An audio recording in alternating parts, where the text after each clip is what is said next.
নমস্কার, রান্নাবাটি চ্যানেলে সকলকে স্বাগত। এই আমের সিজনে আমের কিছু রেসিপি না হলে কি চলে? তাই আজকে বানিয়ে নিয়েছিলাম ম্যাঙ্গো ফিরনি, যা খেতে দারুণ হয়। বিশেষ করে গরমকালে এরকম ঠান্ডা ঠান্ডা সফট ক্রিমি ম্যাঙ্গো ফিরনি খেতে দারুণ লাগে। বানানো খুব সহজ, সময়ও সেরকম লাগে না। তাই চলো দেখে নিই কী কী লাগছে ফিরনি বানাতে। প্রথমেই লাগবে 1 লিটার দুধ আর 50 গ্রাম মতো বাসমতি চাল, সঙ্গে রয়েছে 100 গ্রাম চিনি, অল্প একটু কাজু আর 2টো হিমসাগর আম। আমগুলো প্রথমে আমি চিনির সাথে ভালো করে মিহি করে পেস্ট করে নেব। তারপর চালটাও, যেটা বাসমতি চাল নিয়েছি, সেটা আর কাজু একসাথে মিহি করে বেটে নেব। এই রেশিওটা যদি সবসময় মনে রাখো, ফিরনি খুব টেস্টি হবে। সেটা হলো যে 1 লিটার দুধ, 50 গ্রাম মতো বাসমতি চাল আর 100 গ্রাম চিনি। এটাই হলো ফিরনির মেন রেশিও। এবার দুধটা প্রথমেই আমি জাল করতে বসিয়ে দিলাম। দুধটা হতে হতে অন্যদিকে আমের পাল্পটাকে একটু জাল দিয়ে নেব। তাহলে কি হবে, খেতেও ভালো হয় এবং ফিরনিতে মেশানোর পর দুধটা কোনোভাবেই আর কেটে যাবে না। নাহলে কি হয়, অনেক সময় ফিরনিতে আমটা সোজাসুজি মেশালে কেটে যায় দুধটা। তাই আগে থেকে যদি আমরা এরকমভাবে হালকা করে একটু জ্বালিয়ে নিই, তাহলে আর এই কেটে যাওয়ার চান্সটা একদমই থাকে না। আর ফিরনি করতে তো একদমই সময় লাগে না। দুধটা জাল হয়ে গেছে। এবার দেখো, এর মধ্যে 1 টেবিল চামচ ঘি দিয়ে দেবো। এটা অপশনাল, তোমরা না চাইলেও দিতে পারো।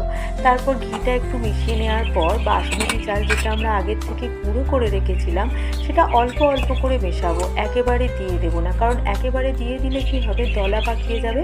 তাহলে ডেলা ডেলা দুধের মধ্যে হয়ে থাকলে খেতে ভালো লাগবে না। অল্প অল্প করে চালটা মিশিয়ে নেব। নিয়ে দেখবে 5 থেকে 7 মিনিট রান্না করলে সুন্দরভাবে চাল সিদ্ধ হয়ে দুধটা ঘন হতে থাকবে। এই পদ্ধতিতে একবার ফিরনি বানিয়ে দেখো, আমি হলফ করে বলতে পারি দারুণ খেতে হবে। এইরকম চটজলদি সহজ রেসিপি দেখতে হলে অবশ্যই রান্নাবাটি চ্যানেলটা সাবস্ক্রাইব করে আমার পাশে থেকো।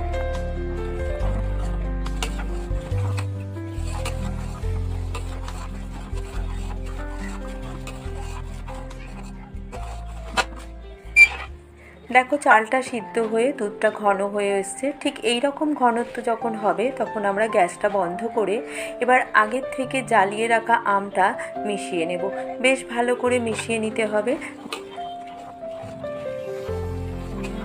রেসিপিটি ভালো লাগলে লাইক, কমেন্ট, শেয়ার করতে একদমই ভুলো না।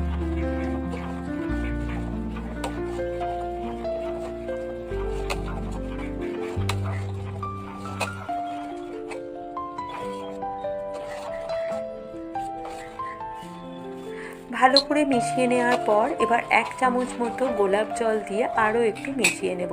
তারপর আর কি, এরকম ফিরনি সার্ভিংয়ের জন্য ছোট ছোট মাটির খুঁড়ি নিয়ে এসে সেটা প্রথমে কিছুক্ষণ জলে ভিজিয়ে রেখে তারপর সেটা ধুয়ে নিয়ে তার মধ্যে এরকম ফিরনি দিয়ে আমরা সার্ভ করে দেবো।